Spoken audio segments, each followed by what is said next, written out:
This is the little shed that we have our chicks in once they're hatched. I'm going to clean this out so that it's ready for the next batch of birds.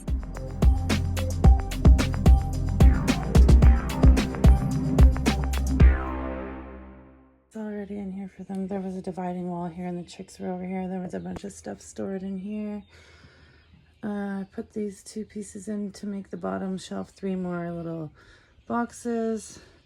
Moved this rung from up here down here and put this one in.